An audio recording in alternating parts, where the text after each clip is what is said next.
За эдгээр асуултыг асуугаад байгаамаа.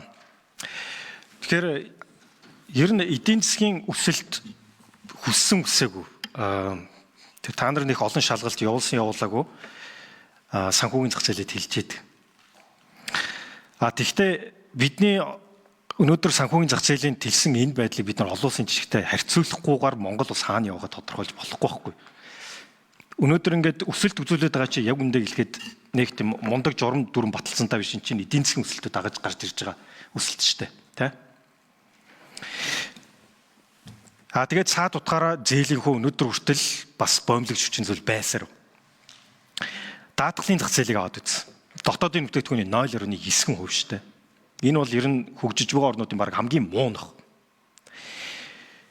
Тэгэхээр энэ дээр би юу гэж эндээс нэг дүгнэлт хэлэх гээд байна вэ гэхээр тэр том хөрөнгө оруулагч institutional investor буюу том хөрөнгө оруулагч орж ирэхгүй болохоор ингэж байгаа маа гэдэг асуудал яриад байна л да.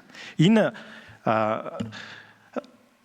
дахиад анхдагч өндөг анхдагч бол гэдэгтэй ялгаагүй л дээ. Гэхдээ тэд нэр орж ирэхгүй болохоор энэ хөрөнгөний зах зээл чинь тэлэхгүй байгаа маа гэж хэлж болохгүй байхгүй юу? Тэд нарыг дотоодын зах зээлдээ үүсээд бий болж байгаа тэд нарыг та нар хэр дэмжиж байгаа гэдгийг чинь л асуугаад байгаа. Тэд нарыг томоохон хөрөнгө оруулалтын сангууд бий болоход боомлогч хүчин зүйл нь бидний гаргаж байгаа баталж байгаа дүрм журам биш үсттэй гэдэг асуултыг тавиад байгаа байхгүй юу? Тэгэхээр энэ үн дээр би хангалттай хариулт авсангүй. Уул нь хаана хяналтын зөвлөл энэ асуултанд хариултыг бас өгж явах хэрэгтэй юм л да. Өнөөдөр хяналтын зөвлөлийн үйл ажиллагааны 25 оны тайлан харсан чинь нэг 24 хуудас ийм уулзалтууд хийгүүлсэн. Энд ерөөсөө хяналт хийгдэггүй шүү дээ. Тэгэхээр яг би та нараас өөрийгөө хянагалтай биш. Уул нь хяналтын зөвлөл нэгдүгээр хийх хэрэгтэй. Хоёрдугаарт нэгэнтээ Монгол Улсын засгийн газар гүйцэтгэх удирдлага гүйцэтгэх засаглал хэрвээ төр өөрөө хязгаарлагч хүчин зүйл юм гэд алхам хийж байгаа бол төрийн зохицуулалтаа хөрөнгөний зах зээл бас яг энэ алхмыг хийх л ёстой байхгүй юу?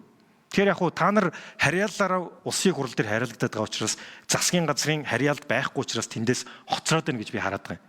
Тэгэхээр энэ бол параллельны явах ёстой. Тэрнээс биш хөрөнгөний зах зээл ганцаархнаа чөлөөлөх айн эсвэл чөлөөлт хийгдэхгүй үлдэнэ гэж би болох үедээ итгэхгүй. Та нар ч энэтэй санал нэгдэх байх гэж байна. Тийм учраас энэ дээр ямар нэгэн арга хэмжээ миний хувьд бол заавал авагдах ёстой гэж бодож байна. Санхүүгийн зах зээлийг хардаа ярихгүйгээр Монгол улсын дараагийн 20 жилийн, 10 жилийн, 5 жилийн эдийн засгийн өсөлтийг ярих боломжгүй байхгүй. Өнөөдөр санхүүгийн зах зээлийг аваад үзэх юм бол хитгэн арилжааны 5 арилжааны банк хит давмгаалцсан тийм. Энд чинь өөрөө төрөлжихгүй болохоор хүү буурна гэж байхгүй шүү дээ. Энд чинь өөрөө өсөлтөө сайжрахгүй болохоор хүү буурна гэж байхгүй шүү дээ. Тэгээд бусад олон улсын жишг энэ та нарын тайлан дотор ерөөсөө алга. Олон улсын жишг оруул. Гаргаж ирж байгаа үзүүлэлт болгоно Монгол улстай харьцуулж болох 5 орны жишгтэй харахгүй болохоор та нар яг хөмөрсөн тогоон дотор л хараад байгаа байхгүй юу? Үйл ажиллагааны тайлан гэдэг. Үйл ажиллагааны тайлан чинь хэр явж байгаа гэдгээ бид нэр ядаж Аз намхан 7 орнууд дотроо бид нэр харьцуулж харахгүйгээр харахгүй шүү дээ.